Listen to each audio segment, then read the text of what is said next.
BTech, MTech, MA, BA करके जो है लोग मतलब बेरोजगार घूम रहे हैं। रोजगार नहीं डेवलप कर पा रही है सरकार। चुनाव का वक्त आ गया है तो फिर इनके पास कोई मुद्दा नहीं है कि किसको लेके जनता के बीच में जाए। ये बीजेपी का यही नीति है कि मतलब पोलराइज करके कैसे लोगों को बहका के वोट लिया जाए। और अखिलेश यादव बेवकूफ़ आदमी है। अखिलेश यादव को लगता है कि मैं जिन्ना का नाम लूंगा तो मुसलमान मुझको वोट दे देगा। उनसे सिर्फ इतना सही है कि आप मुसलमानों के लिए क्या कर रहे हैं। आपके किसी भी बड़े स्टेज पे मुस्लिम चेहरा हमें नहीं दिखता है। आज आजम खान के लड़के का बयान आता है कि मुझे डर लगता है कि मुझे पुलिस वाले न मार दें।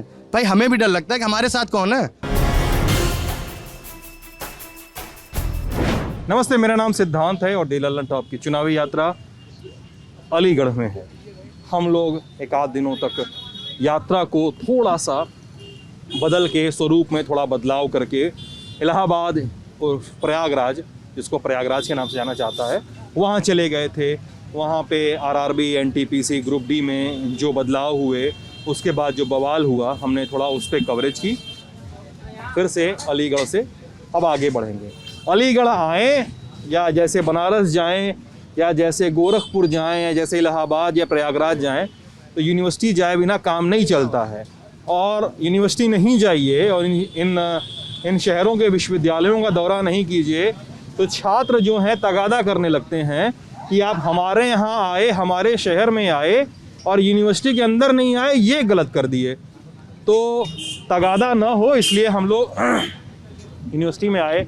ये हमारे बाएं हाथ, मगर मेरे बाएं हाथ यूनिवर्सिटी है और पीछे ये ढाबा है, जिसको इस इलाके को ढाबाई कहा जाता है। वैसे इलाके का नाम क्या है? इस इलाके का नाम चुंगी है। शमशाद मार्केट इधर लगता है, उसके बीच के एरिया है। चुंगी कहते हैं चुंगी। और लेकिन लोग जहाँ ढाबा के नाम से जानते हैं। ये मोहम्मद भाई का ढाबा है। मोहम्मद भाई का जी, शेरू नाम है। और शेरू की चाय मशहूर है यहाँ पर। मोहम्मद भाई का ढाबा, वहाँ पे शेरू की चाय है जी। अच्छा, ये मशहूर है यहाँ पे। और स्टूडेंट्स वगैरह हैं, कुछ लोग यहाँ के लोकल भी हैं जो स्टूडेंट रहे हैं पहले या नहीं रहे हैं, लेकिन थोड़ा सा माहौल, मामला समझने की कोशिश करेंगे। आपसे बातचीत शुरू करेंगे। आपके संगी साथी वीडियो शुरू होते ही भाग गए आपको छोड़कर। वो वीडियो से थोड़ा सा परहेज करते हैं क्योंकि अजलत यहाँ पे हॉस्टल में रह रहे हैं। फिर वो घर वाले देख लेते तो ये होता है ना, क्या कर रहे हो, आप पढ़ने गए हो कि सियासत करने गए हो। तो इस करने हाँ, मीडिया से बात करना सियासत हो जाता है क्या? ये है बेसिकली मीडिया से बात करने का मतलब कि आप कोई सियासत की उसमें आप इन्वॉल्व हो रहे हैं, इस वजह से जो है तो मीडिया से बात करने के लिए थोड़ा सा लोग परहेज करते हैं, घर के डर की वजह से कि घर वाले क्या कहेंगे, तुम पढ़ने गए हो कि ये सब कर रहे हो, तो इस वजह से घर वाले ना परेशान। हाँ, इस वजह से। आपका क्या नाम है दोस्त? मेरा नाम जाहिद है जी। आप एएमयू के पढ़ते हो? नहीं, मैं हो गया, मेरा पास आउट हो चुका है। हो गई। मैं अभी यहाँ पे लैब चलाता हूँ। डॉक्टर लाल पैथ लैब की फ्रेंचाइजी है, वो चला। लाल पैथ मतलब डायग्नोसिस पैथोलॉजी लैब। जी, पैथोलॉजी लैब। क्या नाम है सर? मेरा नाम मोहम्मद अहमद। जी, मैं एडिटर हूँ। मैं टेक्स्ट बुक स्कूल के बच्चों की और उस कंपनी में काम करता हूँ। कॉपी एडिटिंग करते हैं, प्रूफ एडिटिंग। Book editing. जी, 1st to 10th के क्लासेस की बुक्स जो होती हैं, टेक्स्ट बुक CBSE बोर्ड की। जी, उसमें एक एडुरेस पब्लिकेशंस है, उसमें मैं एडिटर हूँ। जी। आपका नाम सर? मेरा नाम जहाँजेब खान। जी। हाँ, जैब खान साहब। जॉब करता हूँ। मुस्लिम यूनिवर्सिटी कोई नाता आपका? यूनिवर्सिटी में बोलाना एलुमनाई है, अलीग है, है कि नहीं यहाँ पे? पढ़े हैं। ये तो बताइए ना पहले। तो उसी का एलुमनाई और अलीग है। मतलब इससे मतलब ये कि पहले यहाँ अपने स्टूडेंट, एक्स स्टूडेंट रहे हैं यहीं पर, और यहीं पर अब रहना होता है और यहीं पर अपना जीवन बसर चल रहा है। आप सर? मेरा नाम आतिफ है। बाय प्रोफेशन तो मैं इंजीनियर हूँ, लेकिन यहाँ पर अभी मैंने एक मेरा अपना प्राइवेट बिजनेस है। और एएमयू में खुद से कोई रिलेशन? एएमयू का मैं भी पुराना एलुमनाई हूँ।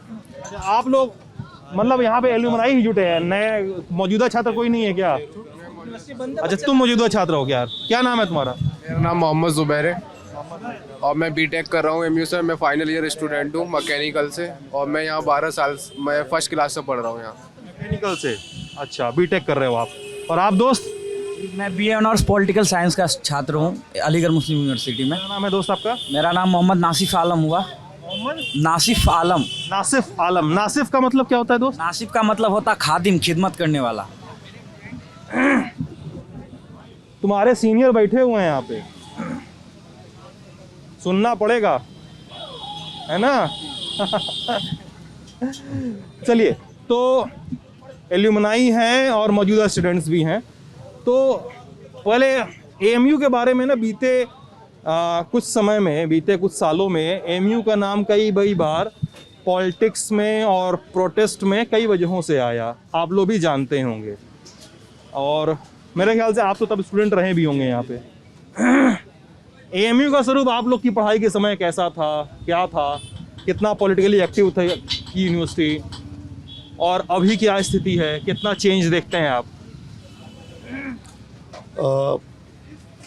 थोड़ा सा मुझे ऐसा लगता है कि पहले लोग यूनिवर्सिटी में जो स्टूडेंट्स थे वो पॉलिटिकली थोड़ा एक्टिव ज़्यादा थे, और अब जाके वो उतना कम हो गए हैं या कम कर दिया गया है एडमिनिस्ट्रेशन की वजह से, या कह लीजिए कि अब इतना पॉलिटिक्स की तरफ नहीं जा रहे हैं वो लोग। और बीच में जो अभी हालात रहे वो पूरी दुनिया ने देखा, पूरे शहर ने देखा, सब पूरे इंडिया ने देखा।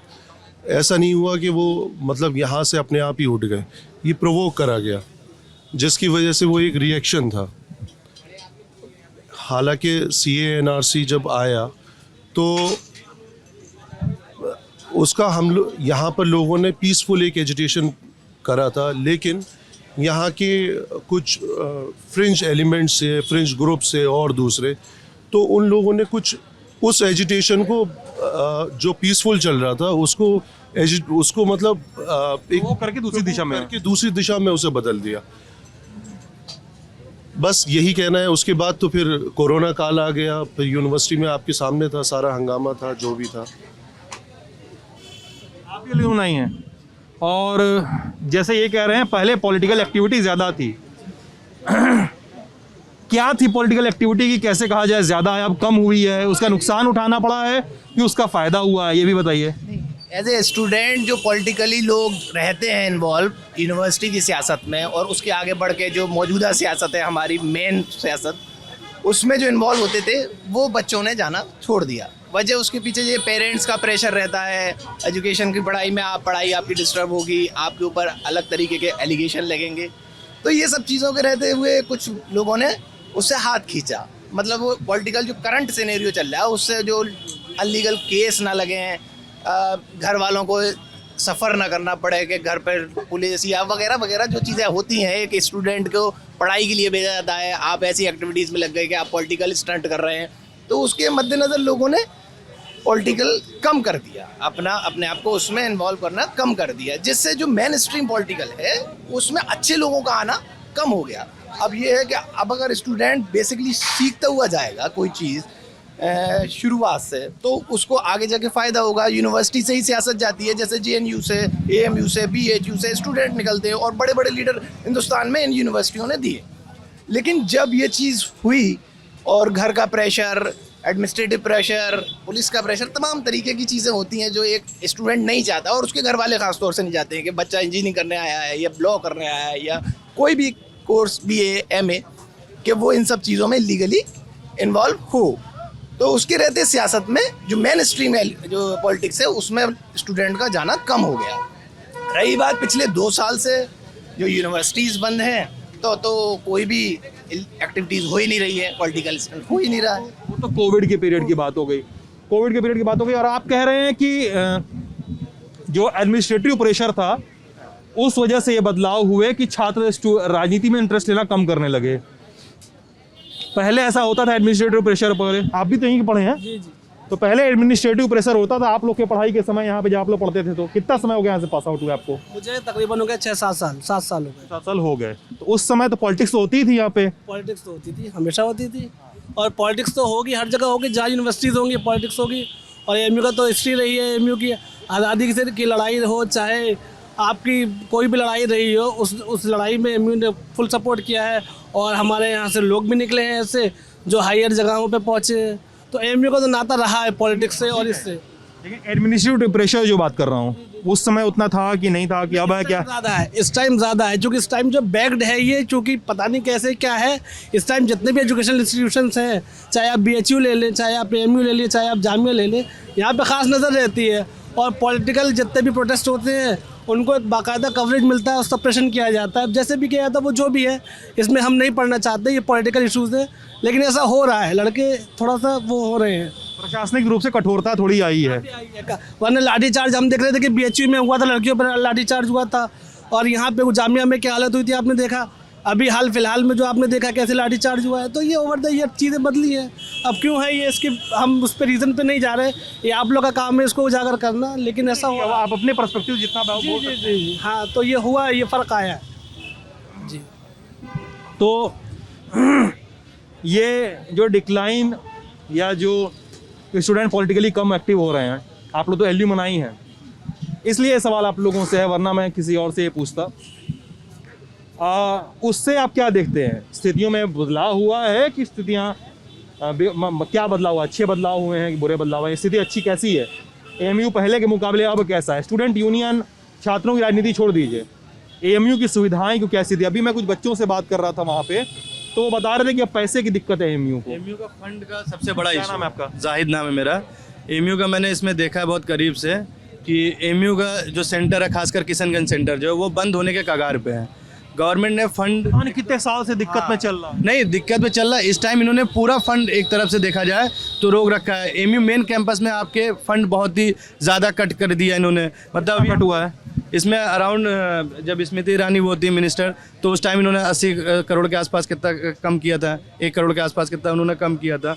और उसके बाद जैसे भी इंजीनियरिंग कॉलेज था, जब हम लोग उस टाइम थे, तो इंजीनियरिंग कॉलेज में हमने देखा कि इनके पास इक्विपमेंट नहीं है।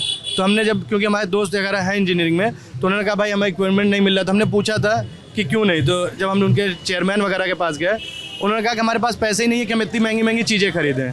और यूनिवर्सिटी इस चीज़ से बहुत ज़्यादा गुजर रही है, क्योंकि लड़कों को यहाँ पे प्लेसमेंट के नाम पे, अब मेरा ही दोस्त अभी यहाँ से BSc किया, उसको यहाँ की फैकल्टी पे भरोसा नहीं, क्योंकि उनके पास इक्विपमेंट नहीं है। ये आज भी 90 के दशक का इक्विपमेंट इस्तेमाल कर रहे हैं, ये आज भी उसी पुराने उस पर चले, इनके पास अपग्रेड का कुछ भी नहीं। मतलब आज जो कि टेक्नोलॉजी इतनी बढ़ चुकी है, उस पर इन्होंने अभी अपग्रेड कुछ किया ही नहीं है। आप इंजीनियरिंग फैकल्टी में चले जाइए, हमने देखा था उस टाइम, मतलब 2018 में हमने उसको देखा था, तो बहुत पुराने इक्विपमेंट जिसकी कीमत 24 लाख, 20 लाख, 25 लाख जो भी थी, उस टाइम हमने पता किया था कि चलो कुछ होगा। फिर उसके बाद आप और फैकल्टीज़ में चले जाइए, अभी तो चलिए MBA फैकल्टी नहीं बनी है, और फैकल्टीज़ है, जिसका मतलब बहुत ही बुरा हाल है। और इवन हॉस्टल का ये हालम है कि हॉस्टल में जो लड़के रह रहे हैं, बाथरूम अलग पूरे वो हो रखी है, न रहने का मतलब सही से कुछ भी नहीं है। इनसे जब हम बात करते हैं कि आप जो है रेनोवेशन करवा दीजिए या किसी चीज़ को वो करवा दीजिए, तो सीधा आता है कि फ़ंड नहीं है, अभी हम बहुत क्राइसिस से चल रहे हैं, ये है वो है। अब ये गवर्नमेंट की लूप होल है कि हमारी यूनिवर्सिटी के जो एडमिनिस्ट्रेशन के लोग हैं वो नहीं करा पा रहे हैं। ये चीज़ अभी तक हमें कुछ समझ में नहीं आई, ये है इन सब चीज़ों का। आप बताइए दोस्त, फंड की कमी है यूनिवर्सिटी में? आप तो यहाँ पढ़ रहे हो अब, और ऐसी आप ऐसे डिपार्टमेंट में हो जहाँ पे लैब वगैरह, इक्विपमेंट्स वगैरह की रिक्वायरमेंट रहती होगी। इंजीनियरिंग कॉलेज में क्या स्थिति है फंडिंग की? जी AMU में फ़ंड नहीं है, होता है ज़्यादातर। मैं देखा है कि कहते हैं, हम अपने टीचरों से बोलते हैं कि हमें इंडस्ट्रियल विज़िट कराइए, हमें इंटर्नशिप कराइए जगह जगह, तो नहीं हो पाती है। वो ना होने की वजह यही रहती है कि AMU में इतना फ़ंड नहीं है कि हम स्टूडेंट्स पे और टीचर्स पर और इक्विपमेंट्स पर खर्च करें। इस वजह से हमारी काफ़ी चीज़ों में प्रॉब्लम रहती है, हमारी ट्रेनिंग्स नहीं हो पाती अच्छी, हमें प्लेसमेंट में प्रॉब्लम रहती है। जैसे जो मैं अपनी फैकल्टी में देख रहा हूँ, और जैसे कि मैं सुलेमान हॉल में रहता हूँ, तो वहाँ उसमें कंस्ट्रक्शन की कमी है अभी, और कंस्ट्रक्शन कमी की होने की वजह ही यही है कि AMU पे इतना फ़ंड नहीं है कि वो लगा सके, और हमेशा फ़ंड में कटौती ही हो रही है, ना कि उसमें इजाफा हो रहा है। तो यही सब वजह कटौती हो रही है। तो क्या इस कटौती की वजह आप लोग को क्या बताई जाती है? आप लोग स्टूडेंट हो, आप लोग क्या बताया जाता है कि कटौती क्यों किया जा रहा है? हाँ, हम इसका सवाल हम करते हैं तो उसकी वजह हमें दरअसल बताई ही नहीं जाती है। तो यही कि ये गवर्नमेंट कर भी पाते हो, पहले ये बताओ, उसके बाद बात होगी सवाल का जवाब मिलता है कि नहीं। फिर जब हमने फर्स्ट ईयर में हमने अपने ही स्टूडेंट लीडर से ये सवाल किया, तो उन्होंने कहा हम इसको अपनी बात को रखेंगे, लेकिन उसका हमें अभी तक कोई जवाब मिला नहीं। प्रेसिडेंट ने क्या जवाब दिया? हाँ, कि जब उन्होंने इलेक्शन के लिए पोलिंग कर रहे थे, तब उन्होंने कहा था हम ये आपकी बात को हम रखेंगे और इंडस्ट्रियल विजिट कराएंगे, TPU प्लेसमेंट सेल बनाएंगे, एक TPU प्लेसमेंट सेल दिल्ली में बनाएंगे, पर ऐसा कुछ हुआ नहीं। प्रेसिडेंट ने वादा किया था? जी, प्रेसिडेंट ने वादा किया था, और क्योंकि फिर बाद में यही हुआ कि फ़ंड नहीं है कि जो ये चीज़ें बन पाए। उन्होंने वादा किया और वादा निभाया नहीं, मतलब मुद्दा ये हुआ। जी कहोगे आप, मतलब हम लोग विधायकों में तो यही कहते हैं, अपने सांसदों को भी यही कहते हैं कि साहब ये वादा करके आप पावर में आ गए, ये वादा आपने पूरा नहीं किया। कौन है प्रेसिडेंट अभी आमसू का? अभी तो कोई नहीं है, जो रिसेंटली रहे हैं वो सलमान इम्तियाज साहब हैं। सलमान इम्तियाज साहब, इम्तियाज ये आप किस कोर्स के हैं ये? सलमान इम्तियाज साहब PhD स्कॉलर हैं। PhD स्कॉलर, वो प्रेसिडेंट है आप लोगों के थे।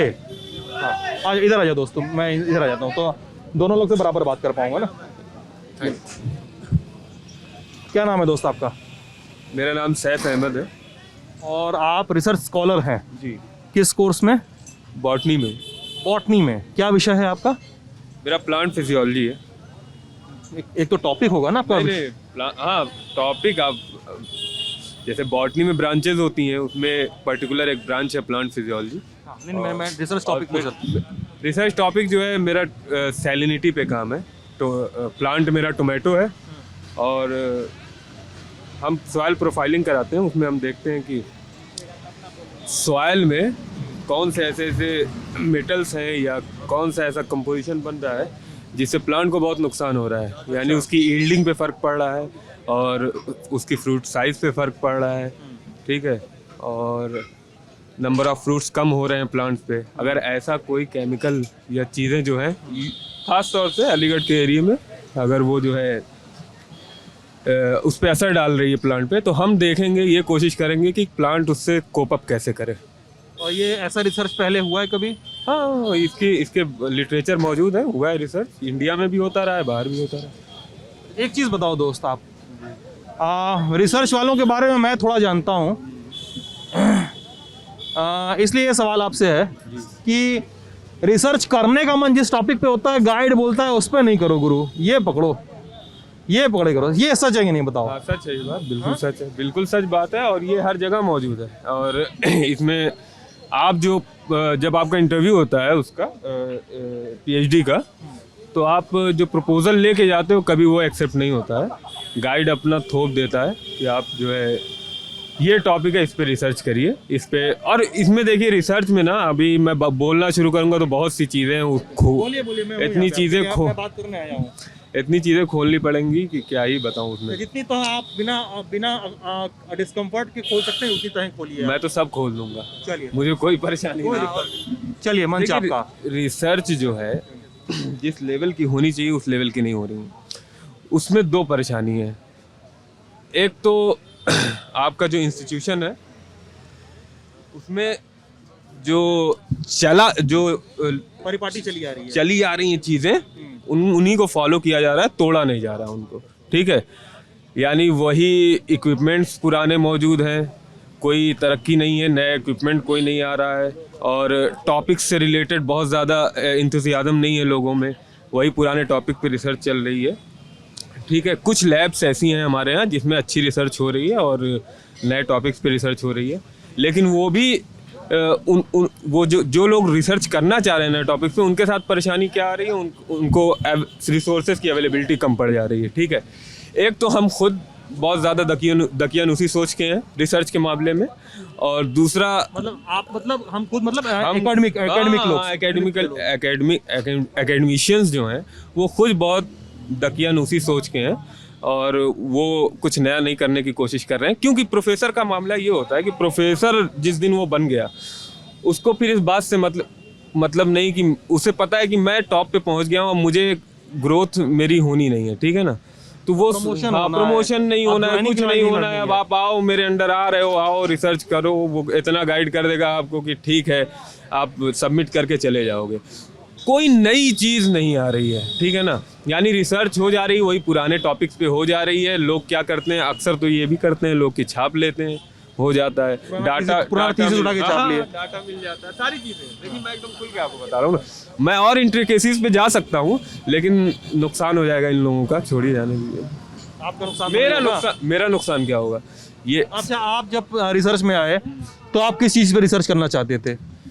देखिए देखिए मेरा जो है मैं तो ये भी होता है ना, रिसर्च स्कॉलर इंटरव्यू में एकदम माहौल बांधने के लिए बहुत भारी भरकम प्रपोजल दे देते हैं। बात सही है आपकी, नहीं तो हुआ ही हूँ कि देखिए मैंने बॉटनी जो है जान के खुद अपनी मर्जी से सेलेक्ट किया है सब्जेक्ट बीएससी में, ठीक है। मेरा एडमिशन जो है जूलॉजी में भी हो सकता था, बायोकेमिस्ट्री में भी हो सकता था, लेकिन मुझे बॉटनी लेना था क्योंकि मुझे लगता था कि हमेशा से मेरे घर पे भी खेती वेती बहुत है, तो एग्रीकल्चर में शुरू से इंटरेस्ट था।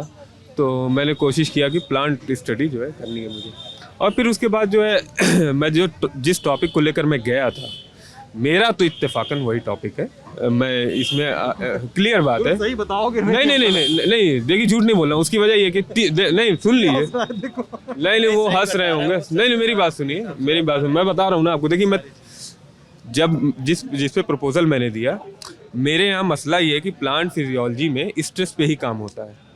Salinity stress, heavy metal stress, ठीक है, हीट स्ट्रेस। हाँ, तो मेरे पास ऑप्शन क्या था कि इसी पे काम ही होता है। ऑप्शंस ही कम थे आपके पास, उसमें से सेलेक्ट करना है। उसमें से एक सेलेक्ट करना था, तो मैंने जो सेलेक्ट किया इत्तेफाक से वो गाइड भी मेरे उस पे अग्री कर गए, तो मेरा वही है। तो इसमें अच्छा, हालत क्या है? लैब्स वगैरह की हालत क्या है? बहुत बुरी हालत है। टेक्नीशियन नहीं है, और जो मशीनें हमें प्रोवाइड की जा रही हैं वो सही काम नहीं कर रही हैं, ठीक है। और केमिकल्स पुराने पड़े हैं, यानी केमिकल्स अगर नए नहीं होंगे, एक्सपायर्ड केमिकल्स कभी कभी तो मिलते हैं। और 8,000 में जैसे जिनको स्कॉलरशिप मिल रही है, JRF की स्कॉलरशिप मिल रही है या DST मिल रही है, उनके लिए तो चलिए थोड़ा सा इजी है रिसर्च, लेकिन 8,000 में जो है आपको अपना केमिकल भी मंगाना है और आपको AMU से बाहर जाकर अपना सैम्पलिंग भी कराना है, समझ रहे हैं। तो वो सब मुमकिन नहीं हो पाता है। 8,000 में क्या ही हो पाता है। एक सैंपल का JNU में मान लीजिए मुझे कोई सैम्पलिंग करानी है अपनी, तो 1,500 रुपये एक सैंपल के लेंगे। मुझे 30 सैंपल की सैम्पलिंग करानी पड़ती है, तब जाके मेरे पास डाटा आएगा। तो सारी चीज़ें बहुत मुश्किल हैं। ये तो कब से चला आ रहा है? ये ज़माने से चला आ रहा है, ये ज़माने से। किसी सरकार, किसी VC, किसी कोई दिक्कत नहीं है। मतलब सदियों का, मेरे ख्याल से ये हर बड़ी यूनिवर्सिटी के किसी लैब में देखा जाता है कि 20-30 साल पुराने इक्विपमेंट में काम चल रहा है, अपडेट नहीं हुआ, सॉफ्टवेयर ही नहीं अपग्रेड हुआ, कुछ नहीं। लैब में भी Windows XP चल रहा है अभी तक। एकदम यही हाल है। और इसमें देखिए, इसमें गवर्नमेंट क्या है, ये तो यूनिवर्सिटी की कमी है। गवर्नमेंट आपको फंड प्रोवाइड कर सकती है, ठीक है। ये जो बर वक्त गवर्नमेंट मौजूद है वो फंड भी नहीं दे रही है, ये भी एक हकीकत है। हाँ, वो फंड भी नहीं दे रही, ये बिल्कुल हकीकत बात है। लेकिन जो आपके पास है आप उसको अच्छा कर सकते हो, ये तो वाइस चांसलर कर सकता है यूनिवर्सिटी का। ये आपके हिसाब से मतलब? हाँ, मुझे लगता है जो पैसा आ रहा है उसमें भी खा लिया जा रहा है, ठीक है। मैं ये जितना कट के आया उसमें भी ये खाते हैं। फिर जो हमारी लैब तक पहुंचता है वो इतना काफी नहीं होता कि फिर उससे लैब अपग्रेड कर दीजिए। सारे बकेट में से एक कप निकाल लिया। एकदम ऐसे ही हो रहा है। और क्या है AMU की समस्याएं अभी क्या हैं? अब और क्या दिक्कतें हैं इस यूनिवर्सिटी में जिसको एड्रेस किया जाना ज़रूरी है? सर, आपके सीनियर लोग बैठे हुए हैं, यहाँ के एल्यूमनाई हैं ये लोग बता रहे हैं कि AMU में स्टूडेंट एक्टिविज़म थोड़ा सा पहले से डाउन हुआ है, पहले से कम हुआ है। कुछ लोग बता रहे हैं कि एडमिनिस्ट्रेटिव क्रैकडाउन इतना ज़्यादा है कि स्टूडेंट अब पॉलिटिक्स में आने से बचने लगे हैं, कि छात्रों के घर वालों को, उनके गांव वालों को कोई दिक्कत ना हो, पुलिस प्रशासन परेशान ना करे।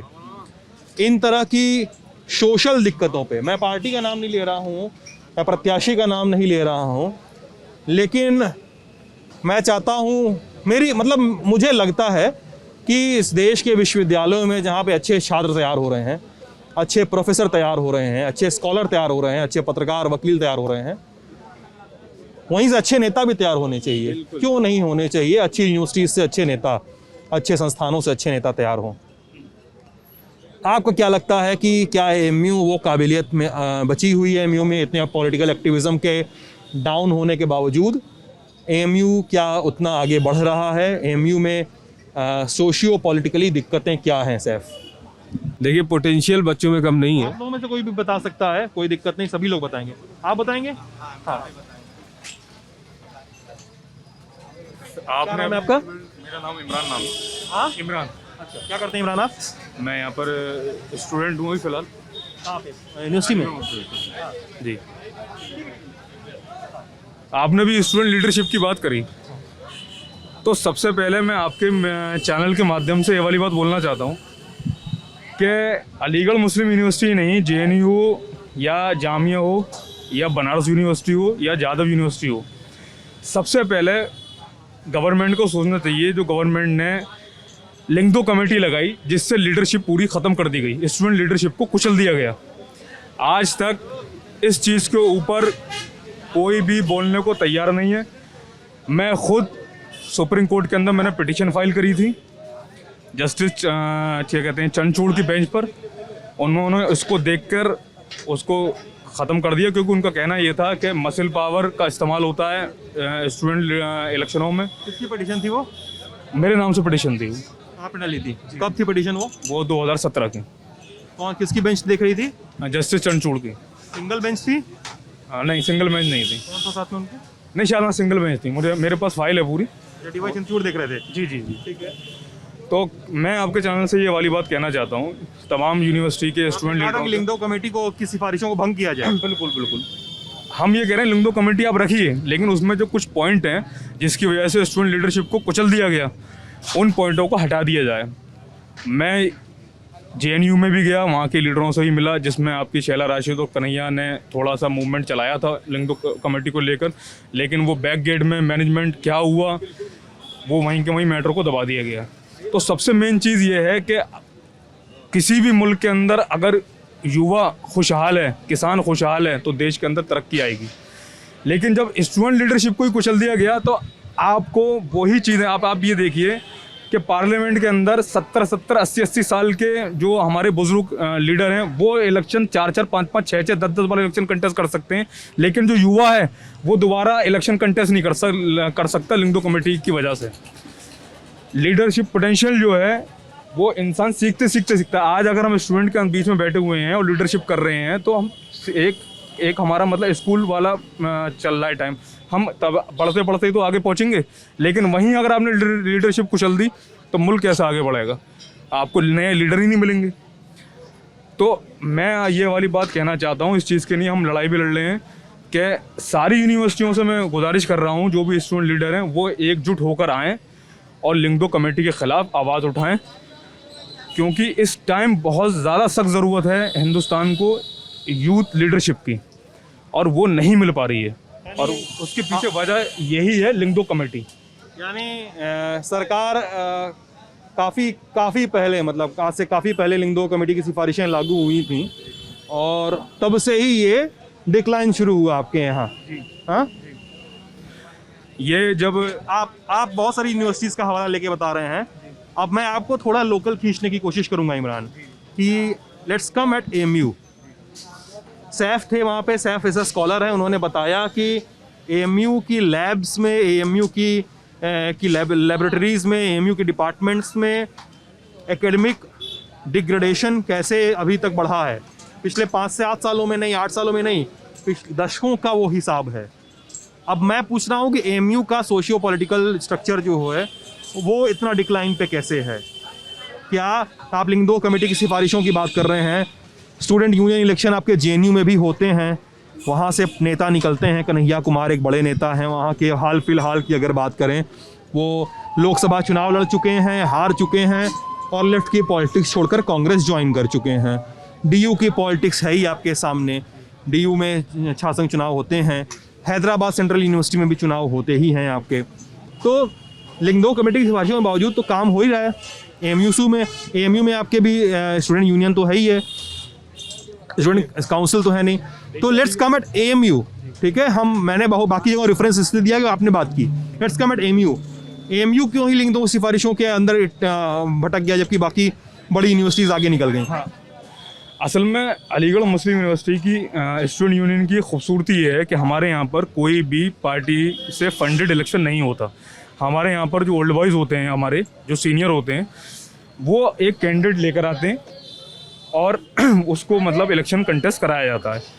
लेकिन हुआ क्या, और यूनिवर्सिटियों की वजह से अलीगढ़ मुस्लिम यूनिवर्सिटी के ऊपर ये इलीगल तरीके से ये अमेंडमेंट करा गया, क्योंकि अलीगढ़ मुस्लिम यूनिवर्सिटी के अंदर ना मसल पावर का इस्तेमाल होता, ना मनी पावर का इस्तेमाल होता। स्टूडेंट यूनियन इलेक्शन के अंदर यहाँ पर बहुत सिंपल तरीके से एक 15,000 20,000 का बजट होता है। उसमें हमारा खुद का अपना AMU कोड ऑफ कंडक्ट है। उसमें बहुत खूबसूरती के साथ हमारे सीनियर जूनियर सब मिलकर एक इलेक्शन कंटेस्ट करते हैं और यूनिवर्सिटी के जो इशू होते हैं उसको हम अपनी मजबूती के साथ स्टूडेंट यूनियन के अंदर रखकर वाइस चांसलर और जो हमारा एडमिनिस्ट्रेशन है उनको रखा जाता है। लेकिन मसल पावर का और मनी का जो इस्तेमाल होता है वो DU यूनिवर्सिटी के अंदर, JNU के अंदर, क्योंकि पार्टी फंडेड इलेक्शन होते हैं। हमारे यहाँ पर कोई पार्टी फंडेड इलेक्शन नहीं होता। हमारे यहाँ पर सीधा सिंपल सोबर, और जिसकी तारीफ आपके क्या कहते हैं सुब्रमण्यम स्वामी ने 2009 में ये वाली बात कही थी कि अलीगढ़ मुस्लिम यूनिवर्सिटी का जो स्टूडेंट यूनियन का कोड ऑफ कंडक्ट है वो पूरी दुनिया में मिसाल है, सबसे खूबसूरत कोड ऑफ कंडक्ट है। उसको यहाँ पर इलीगल तरीके से हटाया गया, जिसकी वजह से स्टूडेंट लीडरशिप के अंदर इतनी ज़्यादा गिरावट आई और यहाँ से स्टूडेंट लीडर नहीं निकल पा रहे। क्योंकि आप देखिए उसमें मैं आपसे बार बार मतलब इतना खूबसूरत कोड ऑफ कंडक्ट है उस वजह से गिरावट आई नहीं, AMU का जो कोड ऑफ कंडक्ट है उसको तो ख़त्म कर दिया गया ना। जो स्टूडेंट यूनियन का हमारा खुद का कोड है, जिसको क्या कहते हैं आपके सुब्रमण्यम स्वामी बोल रहे हैं कि अलीगढ़ मुस्लिम यूनिवर्सिटी से ज़्यादा खूबसूरत कोड ऑफ कंडक्ट किसी के पास नहीं है, और उसको आप हटा देते हैं। इस वजह से अलीगढ़ मुस्लिम यूनिवर्सिटी के अंदर लीडरशिप की गिरावट आई है। मैं फिर ये वाली बात दोहराता हूँ कि जितने भी यूनिवर्सिटी के स्टूडेंट लीडर हैं वो जाग जाएं। लिंगदो कमेटी एक तरीके से स्टूडेंट लीडरशिप के ऊपर टारगेट करके मतलब लीडरशिप को ख़त्म करा गया है। इसमें चाहे करंट मौजूदा गवर्नमेंट हो या अपोजिशन हो, कांग्रेस हो, BJP हो, BSP हो, समाजवादी पार्टी हो, इसमें सबका हाथ है। क्योंकि वो लोग नहीं चाहते स्टूडेंट लीडरशिप गरीब तबके से लीडरशिप निकले, गरीब घरों से लीडर निकलें, वो नहीं चाहते। आप देखिए इस टाइम प्रदेश की राजनीति उठा के देख लिए, सेंट्रल की राजनीति उठा के देख लिए, परिवारवाद चल रहा है। चाहे वो अमित शाह के बेटे हों, चाहे अखिलेश यादव और आपके मायावती के भाई हों, हर जगह परिवारवाद चल रहा है। तो मेरा कहने का मतलब ये है कि अगर लिंगदो कमेटी हटेगी तो गरीब के यहाँ से, और जैसे माननीय प्रधानमंत्री जी बोलते हैं कि एक चाय वाला नेता बन सकता है, तो वो वाली चीज़ है। लीडरशिप इस टाइम बहुत मस्ट है, ज़रूरत है कि पढ़ा लिखा तबका लीडर पॉलिटिक्स में आए। चलिए, मेरे पास एक आध सवाल है जिसके बारे में पूछूंगा क्योंकि पूछना ज़रूरी है। इसको लेकर आप मुझ पर ये आरोप कभी कभी लगते हैं कि मैं डिफरेंस पैदा कर रहा हूँ, नहीं, लेकिन ये आरोप AMU से जुड़े लोगों पर, AMU से पढ़े लोगों पर, AMU में पढ़ रहे लोगों पर ये आरोप हैं, और AMU एडमिनिस्ट्रेशन पर भी आरोप हैं। उनसे बात होगी, जो सवाल उनसे भी पूछे जाएंगे। आप लोग स्टूडेंट हैं तो आप लोगों की राय पूछना मेरा बनता है। दो चीज़ें, AMU के बारे में पता नहीं क्यों बार बार कहा जाता है कि अच्छी यूनिवर्सिटी है, काफ़ी अच्छी पढ़ाई है, काफ़ी अच्छी तैयारियां हैं, लेकिन काफ़ी रूढ़िवादी है, ये कहा जाता है। रूढ़िवाद है AMU में, इसमें कितनी सच्चाई है आप लोग मुझे बताइए। दूसरा, AMU मैं भी मानता हूँ इस देश में सभी को पढ़ना लिखना और सबको समान अधिकार मिलने चाहिए, ज़रूरी चीज़ है।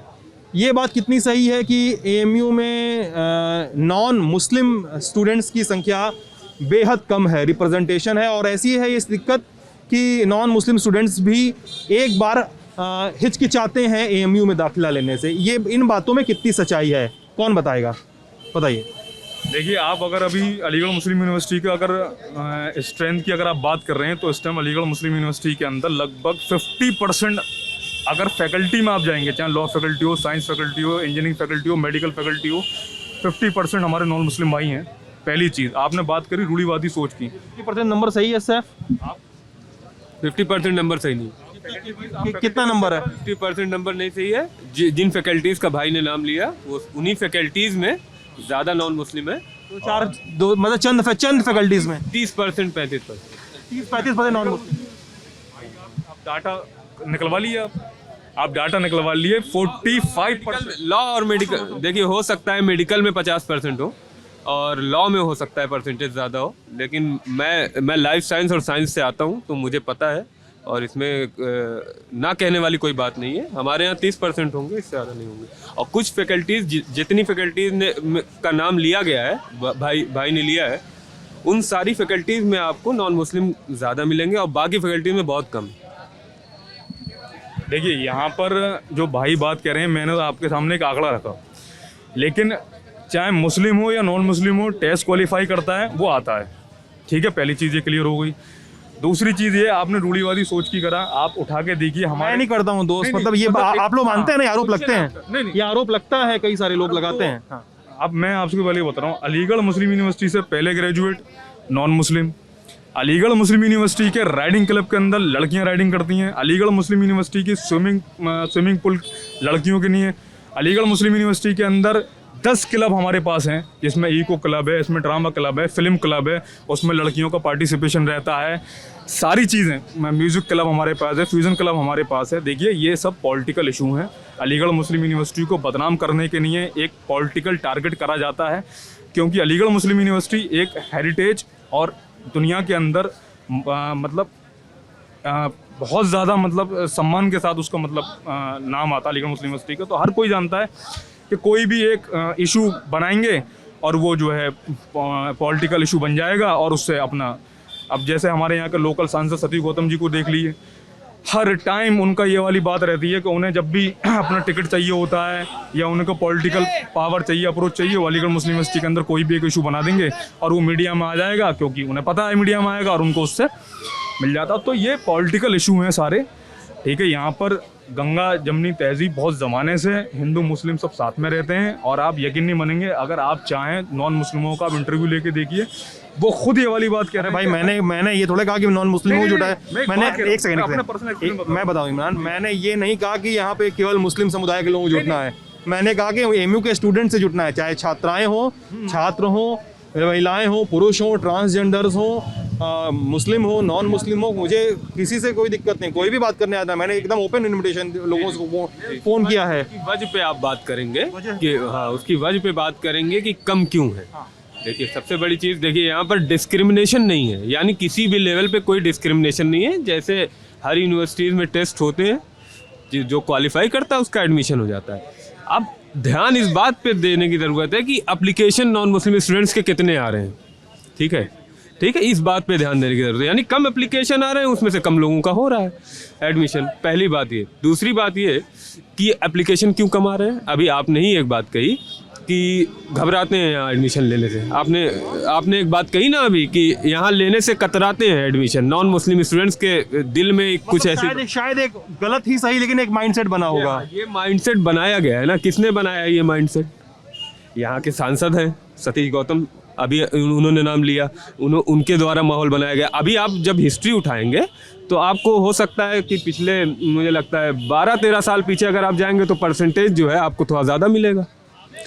15 साल पीछे जाएंगे, नॉन मुस्लिम और मुस्लिम्स का रेशियो जो है थोड़ा सा ज़्यादा होगा, नॉन मुस्लिम्स का रेशियो। तो ये जो पिछले 10-15 साल में ये जो नफ़रत बोई गई है ना, ये जो बांटने की कोशिश की गई है, 15 साल का वक्फा है, मतलब मैं किसी गवर्नमेंट नहीं बोल रहा, मैं गवर्नमेंट वही तो बोल रहा हूँ, ये गवर्नमेंट सेक्रेटरी है ही नहीं टॉपिक, मतलब ये लंबे समय से चल रहा है। मेरी बात सुनिए, ये नफरत जो है ये 5 साल में थोड़ी बोई गई है, ये 5 साल की नफरत थोड़ी है, इसको धीरे धीरे फीड किया गया है, ठीक है, तब जाकर इतना बड़ा बॉन्डर जो है अब हमारे सामने है, ठीक है, इसको धीरे धीरे फीड किया गया है। तो ये डर लोगों के, अब मैं BHU में फॉर्म भरता हूँ तो मुझे भी डर लगता है, मैं एकदम साफ बात आपसे कह रहा हूँ, या नॉन मुस्लिम्स लड़के जितने हैं वो BHU में फॉर्म भरने से कतराते हैं। क्यों कतराते हैं? मुस्लिम्स BHU में फॉर्म भरने से कतराते हैं, क्यों कतराते हैं? बात होती है तो पता चलता है ना कि उनके जहन में क्या चल रहा है। उनके जहन में भी यही चलता है कि हो सकता है वहाँ के हॉस्टल्स में वो मेजॉरिटी में हो और फिर हमें जो है बुली किया जाए और दुनिया भर की चीज़ें। लेकिन अब उसके बारे में भी एक परसेप्शन बनाया गया है BHU के बारे में भी, लेकिन AMU के बारे में जो परसेप्शन है बनाया गया है वो है नहीं। आप यहाँ के नॉन मुस्लिम स्टूडेंट से बात करेंगे तो मुझे पूरी उम्मीद है कि वो आपको पॉजिटिव फीडबैक देंगे। हमारे दोस्त अहबाब में उठने बैठने वाले लोग हैं और हम बहुत मोहब्बत उनसे करते हैं, लेकिन ये मोहब्बत कब आती है? ये पढ़ने के बाद आती है। यानी जब मैं सोचने का तरीका मेरा बदलता है तब ये चीज़ें डेवलप होती हैं। अब कोई गांव में लड़का बैठा है, उसको अभी ये डिसाइड करना है कि मुझे किस यूनिवर्सिटी में एडमिशन लेना है, तो वो सतीश गौतम की स्पीच सुन के AMU का फॉर्म कभी नहीं भरेगा, ठीक है। तो ये माहौल बनाया गया है, डिस्क्रिमिनेशन एडमिशन लेवल पर कहीं भी नहीं है। ये डर है लोगों का कि ये यहाँ अप्लीकेशंस कम आ रहे हैं, इस वजह से एडमिशन्स कम हो रहे हैं, और कोई वजह नहीं। दूसरा सर वजह ये है कि बाबर अली खान मेरा नाम है सर। दूसरा मास्टर्स फर्स्ट ईयर में हूँ, हिंदी साहित्य। सर मेरा दूसरा वजह मानना ये है कि जैसे सर मैं आपको 2 एग्जांपल देके समझाना चाहता हूँ, BHU और AMU। साइंस का स्टूडेंट हूँ लेकिन साहित्य वालों को देख के पता नहीं वो अच्छा लगता है मुझे। सर मैं आपको 2 एग्जांपल देकर समझाना चाहता हूँ, जैसे BHU और AMU। सर जैसे लिंकअप होता है, सर जैसे मैं हूँ, मैं अपने घर वालों को बताऊँगा, भाई को बताऊँगा कि तुम ये तैयारी करो, फॉर्म भर दो। सर वो आएंगे, यहाँ रहेंगे, सहूलियत रहती है। सर ज़्यादा फॉर्म इसीलिए होता है, जैसे BHU में देख लेंगे ज़्यादा नॉन मुस्लिम पढ़ते हैं, तो इसी वजह से सब ज़्यादा फॉर्म उसमें भरे जाते हैं और ज़्यादा एडमिशन होता है। और सर मेरा मानना है कि दूसरा कोई वजह नहीं है कि जिससे मतलब BHU में हिंदू ज़्यादा है, यहाँ मुस्लिम ज़्यादा है। और सर डिस्क्रिमिनेशन की बात है तो हिंदुस्तान में देख लीजिए सर, यहाँ पे मतलब हिंदू मुसलमान का सब ऐसा कोई माहौल ही नहीं है। अभी हिंदुस्तान में पूरे इतना माहौल ख़राब है, लेकिन AMU के अंदर देख लें, किसी से बात कर लें, कोई हिंदू कोई मुस्लिम सर, लेकिन आपको लगेगा कि एकदम जैसे नरेंद्र मोदी ने मिनी इंडिया कहा है, वो रियल में मिनी इंडिया है। आप किसी स्टूडेंट से बात कर लेंगे सर, वैसा कोई माहौल ख़राब नहीं है। माहौल ख़राब नहीं है, माहौल बनाया जाता है। माहौल बनाया जाता है, फिर भी सर यहाँ के मतलब यहाँ के क्या बोलते हैं, आबो हवा में सर वो बातें हैं कि कुछ फ़र्क नहीं पड़ता है। पढ़ाई लिखाई कैसी होती है दोस्त? सर पढ़ाई लिखाई तो लॉकडाउन में अब बखूबी जानते हैं कि लॉकडाउन में बखूबी जानते हैं कितना नुकसान हो रहा है पढ़ाई। टीचरों का सेमिनार वगैरह तो होता रहता होगा? सर देखिए सेमिनार तो होता है, लेकिन सर फिर भी हॉस्टल के अंदर क्या हालत है? हॉस्टल के अंदर हालत ये है कि सर डाइनिंग बंद है, सबसे दिक्कत खाने की है। रह रहे हो लेकिन खाना नहीं खा सकते। खाना डाइनिंग बंद है कि टिफ़िन ला खाइए, टिफ़िन का खाना बहुत ख़राब रहता है। और मेन सबसे बड़ी चीज़ ये है, और दूसरी कोई भी फैसिलिटी नहीं है, सिर्फ मतलब ये है कि रह रहे हैं, सिर्फ एक रूम खुला है, वो भी खुला क्या है मतलब कि एक तरीके से ऐसे ही रह रहे हैं सिर्फ, बाकी कोई फैकल्टी नहीं है यहाँ पे? नहीं, फैकल्टी की सब बंद है, ऑनलाइन सब चल रहे हैं क्लासेस। सब क्लास ऑनलाइन चल रहा है। तुम कहाँ के रहने वाले दोस्त? सर मैं गाजीपुर का रहने वाला हूँ। बनारस से बहुत दूर नहीं है। जैसे आपका मैं इंटरव्यू सुना था अफजाल अंसारी साहब का, तो मैं आपके उसी इंटरव्यू में पूरा आपका इंटरव्यू सुना था, तो मैं उससे आपको जानता हूँ, इसलिए मैं चाय पीना है तो आपको देख के यहाँ बैठ गया कि कुछ गुफ्तगू कुछ बातें हों। थैंक यू यार। ये बताना यार, तुम गाज़ीपुर से अलीगढ़ आ गए, तुम्हारे लिए बनारस ज़्यादा पास पड़ता, अप डाउन करना, हर शनिवार तुम घर जा सकते थे, तुम अलीगढ़ आके पढ़ रहे हो, और तुम बता रहे हो कि अभी ऑनलाइन टीचिंग चल रही है। ऑनलाइन क्लास गाजीपुर से नहीं कर सकते थे, क्या करें, यहाँ समय काट रहे हो? अभी घर पे इंटरव्यू देखा जाएगा, ये वाला लोग बोलेंगे कि ऑनलाइन कोचिंग का ऑनलाइन क्लास चल रहा है, तब वो बैठे हुए हैं अलीगढ़ में, ऐसा नहीं बोला जाएगा। सर मैं एक चीज़ बता देना चाहता हूँ सर, गांव पे और यूनिवर्सिटी में बहुत फ़र्क है सर। यहाँ पे आपको कुछ नहीं सीखेंगे, फिर बहुत कुछ सीखेंगे। जैसे आप यहाँ पे आके बैठ भी गए तो इन गिरेगा तुम्हारा, देखना नहीं गिरेगा सर। जैसे आप यहाँ पे आके बैठ के गए तो इन भाई के बात सुनेंगे, इनका बात सुनेंगे, सर कुछ ना कुछ यहाँ पे सीखने को मिलता है। यहाँ पर सब जो एक्सपोजर मिलेगा आपको सर गाँव पर नहीं मिल सकता है सर। यहाँ पे जैसे कि मैं यहाँ पे आया हूँ तो अभी मैं FEA ज्वाइन किया हूँ। FEA से मैं हिंदी का स्टूडेंट हूँ, लेकिन मुझे अपनी इंग्लिश अच्छी करनी है सर, तो मैं FEA ज्वाइन किया तो यहाँ से मैं सीख सकता हूँ सर। बहुत सारी सुविधाएं मिलती रहती हैं सर, यहाँ पे बहुत सारे आपको इन्फॉर्मेशन मिलते रहते हैं जो गांव पे नहीं मिल पाते हैं। स्टूडेंट वगैरह भी होंगे यहाँ पे, कम्युनिटी का भी असर पड़ता है, साथ ही स्टूडेंट्स वगैरह का भी माहौल का जो असर पड़ता है सर, बहुत असर पड़ता है। ये तो खाने का दिक्कत सर, यहाँ पे कुछ गएंगे, गाँव पे अच्छा खाना मिलेगा, खाएंगे। ढाबे पे मिलता है सही? ढाबे पे खाना सही मिलता है, फिर यहाँ पे ढाबे पे क्या मिल जाता है ढाबे पे? ढाबे पे आपको सबसे ज़्यादा यहाँ पे खाने वाला चीज़ है, सबसे ज़्यादा चाय पियेंगे आप, मटरी और ऑमलेट। मटरी ऑमलेट और फ्राई, अंडा फ्राई और पराठा, सबसे ज़्यादा चाय है यहाँ पे, मतलब मटरी ऑमलेट और अंडा फ्राई और पराठा। अच्छा, आप लोगों से ना पॉलिटिक्स में बात करें, क्या कहना है? कुछ कहना है दोस्त?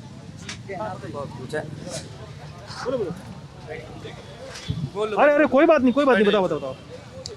देखिए मेरा नाम मोहम्मद नासिफ आलम है, मैं बिहार से आता हूँ, और बिहार की जो सबसे पिछड़ी, बिहार में कहाँ से दोस्त? सीमांचल से, अररिया से।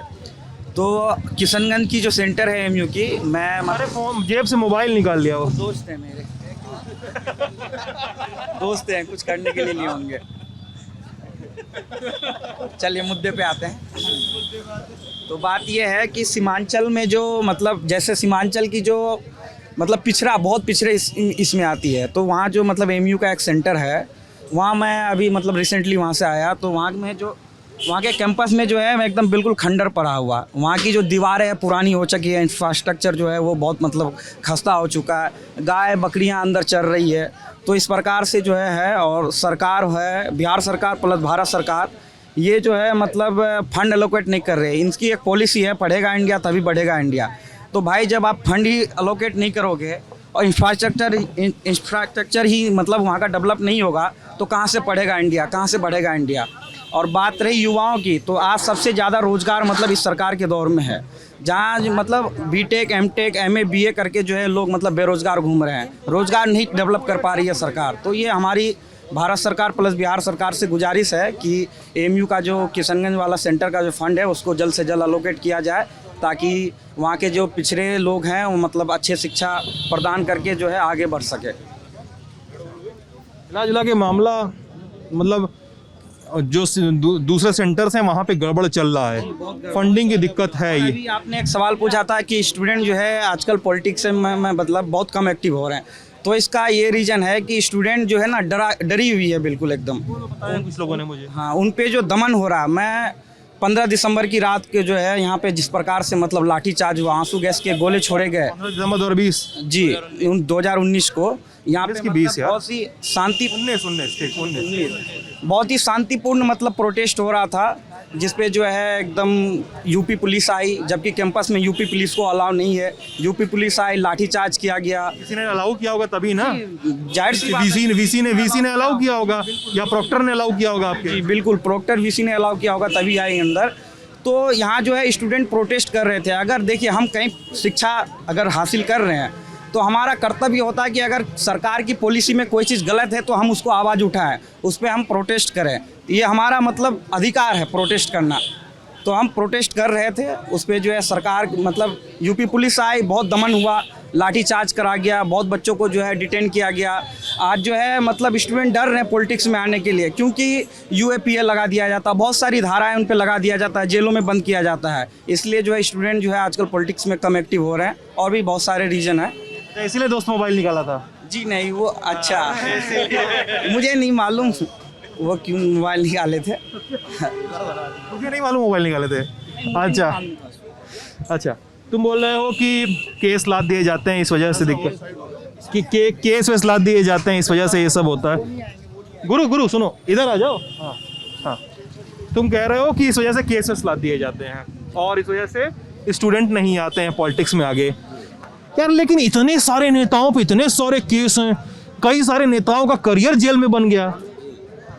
क्या आप छात्र थोड़ा सा ज़्यादा बचने लगे हैं क्या, कि यार रात को हॉस्टल में सो भी जाएं, रात दोपहर में जाके नारा भी लगा लें, शाम को जाके चाय भी पी लें और समोसा भी खा लें?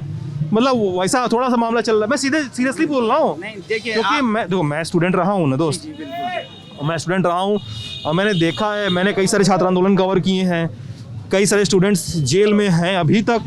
दिल्ली के प्रोटेस्ट के लोगों को याद करो उनके, और इसके पहले का इतिहास जानो, इमरजेंसी के समय का इतिहास जानो। कई सारे नेता कई महीने जेल में पड़े रहे, बाहर आए, फिर नेतागिरी की, पीएम बने कई सारे नेता उनमें से, है ना। तो क्या स्टूडेंट थोड़ा कंफर्ट तलाशने लगे हैं क्या, ये घर वालों का प्रेशर बढ़ गया मामला क्या? नहीं, घर वालों को देखिए, उस दौर की हालात कुछ और थी और अभी इस दौर की हालात कुछ और है। उस वक्त जो है स्टूडेंट को डिटेन किया जाता था, लेकिन कुछ दिनों बाद छोड़ दिया जाता था। ये यूएपीए मतलब जिसपे टेररिस्ट पे जो एक्ट लगता है वो नहीं लगाया जाता था। तो स्टूडेंट डरा हुआ है और घर वाले का भी प्रेशर होता है बिल्कुल कि आप पढ़ने गए हो, पढ़ाई करो। लेकिन जैसे स्टूडेंट को मतलब आना चाहिए पॉलिटिक्स में, लेकिन इस प्रकार की जो धाराएं लग जाती है तो घर वाले डर सहम जाते हैं कि मतलब क्या होगा नहीं होगा आगे। जी अब ये बताओ हमको दोस्त, तुम लोग कोई भी आप लोग बताओ मेरे को कि अब मैं पॉलिटिक्स की बात करने वाला हूँ, जिस पे हो सकता है थोड़ा सा मेरे टर्म से असहजता हो सकती है या नहीं हो, वो अलग बात है, लेकिन थोड़ी खबरें हैं तो उसको लेके बातचीत होगी।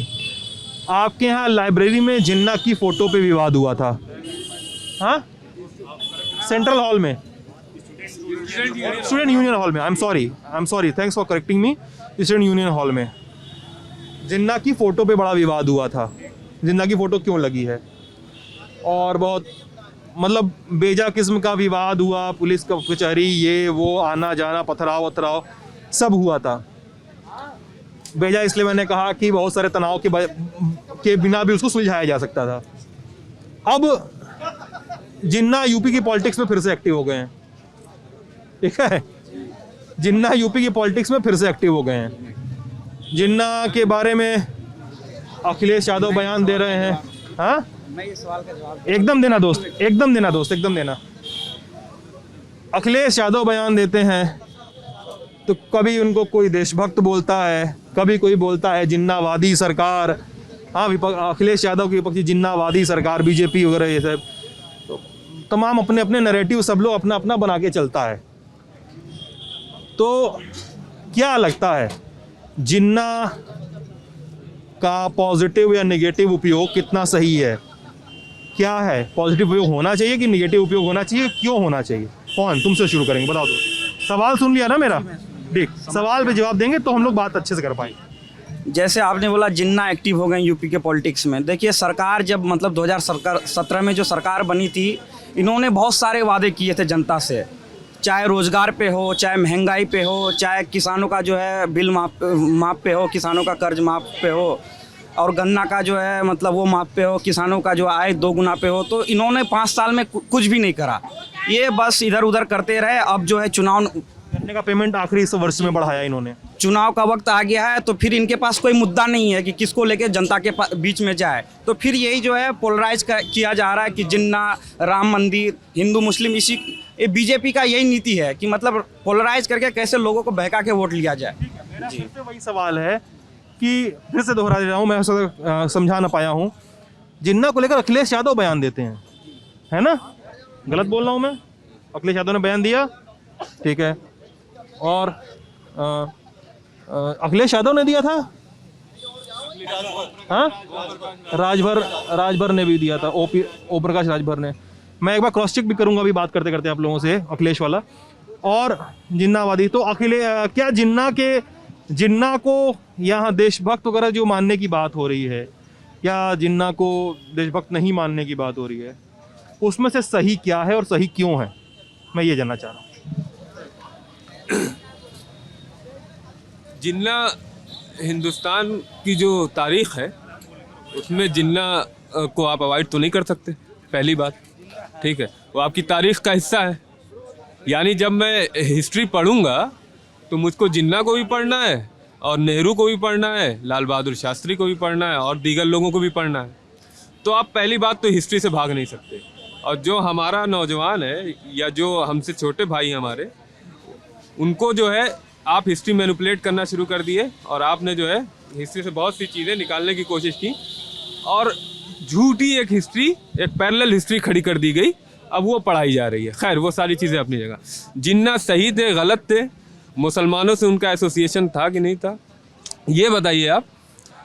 जिन्ना से हमको क्या मतलब है?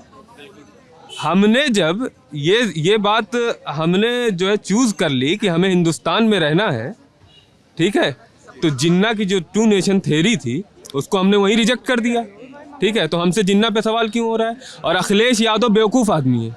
अखिलेश आराम से थोड़ा सा मैं बता रहा हूँ उसकी वजह मैं बताऊँ क्यों। अखिलेश यादव बेवकूफ़ आदमी इसलिए है, अखिलेश यादव को लगता है कि मैं जिन्ना का नाम लूँगा तो मुसलमान मुझको वोट दे देगा। मुसलमान का कोई एसोसिएशन ही नहीं है जिन्ना से। मुझे क्या मतलब जिन्ना से? और मैं तो आपसे अभी कह रहा हूँ कि गवर्नमेंट आपकी है, यूनियन हॉल से निकलवा के फेंकवा दीजिए तस्वीर, मुझे तो कोई दिक्कत नहीं है, यहाँ किसी को ऑब्जेक्शन नहीं होगा। यूपी में योगी गवर्नमेंट, सेंट्रल में मोदी गवर्नमेंट, आपने क्यों नहीं फेंकवा दी तस्वीर निकलवा के? आप पुलिस का दमन करवा के स्टूडेंट को पिटवा सकते हैं, उसी टाइम आपने वहीं यूनियन हॉल का ताला खोल के जिन्ना की तस्वीर भी फेंक दी होती। हमसे कोई मतलब नहीं है जिन्ना का, ठीक है। और अखिलेश यादव की यही गलतफहमी हो गई है कि मैं पाकिस्तान और जिन्ना करूंगा तो हो सकता है हिंदुस्तान के मुसलमान मुझे वोट दे दे, ठीक है। तो ये उनको ख़तरा है, उनको लग रहा है कि हो सकता है इस बार मुसलमान उनको वोट ना दे, तो इस तरीके की बात कर रहे हैं वो, जबकि ये गलतफहमी है बहुत। और इसको जो है डेवलप किया गया है, हिंदुस्तान के मुसलमान के ख़िलाफ़ ये परसेप्शन खड़ा किया गया है कि हमारा एसोसिएशन जिन्ना से है और हमारा एसोसिएशन पाकिस्तान से। हम पाकिस्तान में कुछ अच्छा होता है तो हम खुश होते हैं और पाकिस्तान में कुछ बुरा होता है तो हमें बुरा लगता है, ऐसा कुछ नहीं है। हमने जब तभी रिजेक्ट कर दिया था जिन्ना के थ्योरी को, तो हम जो है खालिस हिंदुस्तानी लोग हैं। और हकीकत बात तो यही है, ये मतलब कहने वाली बात का मतलब है कि जिन्ना और मुस्लिम वोटों को एक साथ रखना बहुत बड़ी मूर्खताएं हैं नेताओं की। अगर उनको लग रहा है ऐसे वोट मिलेगा तो बेवकूफ़ है, उनको नहीं मिलेगा मुसलमानों का वोट ऐसे, कोई सवाल ही नहीं। हम मुद्दे की बात करेंगे, हम पढ़े लिखे लोग हैं, हम चाहते हैं कि हाँ मुद्दे और समसामयिक मुद्दों की बात करें। हमारा देश डेवलप कैसे होगा? हम एजुकेशन की बात करेंगे, हम डेवलपमेंट की बात करेंगे, हमें इन सब चीज़ों से कोई मतलब नहीं। और मैं और मुसलमानों के बिहाफ पे भी ये बात कह सकता हूँ, जितने लोगों को मैं जानता हूँ, बहुत अच्छा खासा लोगों को जानता हूँ, और मुझे लगता है कि किसी का ऐसा सोचना नहीं है, कोई जिन्ना को सर पे बैठा के नहीं घूम रहा है। ये सब गलत फहमियाँ हैं, इसको दूर कर लेना चाहिए। जितनी जल्दी दूर हो जाएंगी उतना अच्छा है। ठीक है, मैं यहाँ पे खुद को भी करेक्ट करूँगा क्योंकि मैं नहीं चाहता हूँ कि मेरे द्वारा कोई मिस इन्फॉर्मेशन फैलाई जाए।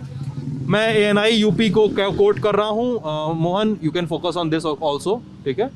ANI UP को कोट कर रहा हूँ। वहाँ पे वीडियो है अखिलेश यादव का। Sardar Patel, Mahatma Gandhi, Jawaharlal Nehru and Jinnah studied in same institute. They became barrister and fought for India's freedom. It was Iron Man Sardar Vallabhbhai Patel who imposed a ban on an ideology (bracket RSS). Samajwadi party, उसके बाद UP CM Yogi Adityanath का भी coat है. Samajwadi party chief yesterday compared Jinnah to Sardar Vallabhbhai Patel. This is shameful. It is Talibani mentality that believes in dividing. Sardar Patel united the country. Presently under leadership of PWM work underway to achieve एक भारत श्रेष्ठ भारत. तो ये अखिलेश यादव का statement था. उस पर मुझे लगा कि सही से कोट कर दिया जाए ताकि मिस इन्फॉर्मेशन ना हो. तो ठीक है, मैं आपकी बात से सहमत हूँ. अब आप कहाँ के रहने वाले हैं सैफ? आजमगढ़ के तो सांसद हैं वो. जी अखिलेश यादव जी. उनके अब्बा भी रह चुके हैं, वो भी अब्बा जान उनके अब्बा जान भी रह उनके अब्बा जान भी रह चुके हैं, वो भी रह चुके. चलिए, तो बातचीत खत्म करें, लंबी खिंच रही मुझे लग रहा है. चलिए, किसी को और कुछ कहना है? एक चीज़ मैं कहूँगा कि देखिए, जो आपने जिन्ना वाली बात कही कि जिन्ना को हम यहाँ के इंडिया के मुसलमानों ने तब भी रिजेक्ट किया था, अब भी रिजेक्ट करते हैं. इसका एक एग्जांपल मैं आपको ऐसे दूंगा कि आदमी अपने रोल मॉडल, अपने हीरो पे अपने बच्चों के नाम रखता है. इंडिया में मैंने तो अपनी ज़िंदगी में आज तक किसी बच्चे का नाम जिन्ना नहीं देखा. लोग अपने नाम में गांधी लगाते हैं, मुसलमान लड़के अपने नाम में गांधी भी लगाते हैं क्योंकि वो उस आइडियोलॉजी को मानते हैं और गांधी जी से प्रेरित है. लेकिन जिन्ना को यहाँ पे सब रिजेक्ट करते हैं, इंडिया में मुसलमान सब रिजेक्ट करते हैं. इसका ये सबूत मैंने आपको दिया. एक भी बच्चा मैंने तो नहीं देखा, यहाँ शायद बैठे हो किसी ने किसी बच्चे का नाम जिन्ना सुना हो इंडिया के अंदर, मैंने तो नहीं सुना. आप लोग में किसी ने सुना हो या आपने कभी सुना हो तो बताइए मुझे. तो ये इस माध्यम से मैं ये बात कहना चाहता था, तो मैंने कही. चलिए, तो ये हाँ, कोई बोलना है कि गुरु? यूपी इलेक्शन के उस पर थोड़ा सा, अखिलेश यादव जितने भी अपने वो निकाल रहे हैं कि क्या नाम है कि हम किसानों का बिल माफ़ करवा देंगे और बिजली माफ़ फ्री करवा देंगे, उनसे सिर्फ इतना सही है कि आप मुसलमानों के लिए क्या कर रहे हैं. आपने शहीद किसानों को कहा कि हम पैसे देंगे, चलिए भाई अच्छी बात है. आप कह रहे हैं कि गन्ने का भुगतान हम 15 दिन में करवाएंगे, बहुत अच्छी बात है. जितने हमारे CA NRSC में जो घर बर्बाद हुए, जिन लड़कों को बेवजह उठाया गया, उसके लिए अखिलेश यादव क्या कहेंगे? और उसके लिए अगर अखिलेश यादव कुछ करते हैं तो बताएं, क्योंकि अगर ये चाह रहे हैं कि मुस्लिम वोट दे देंगे तो इस ब्याह पे तो मुस्लिम वोट नहीं देने का ना.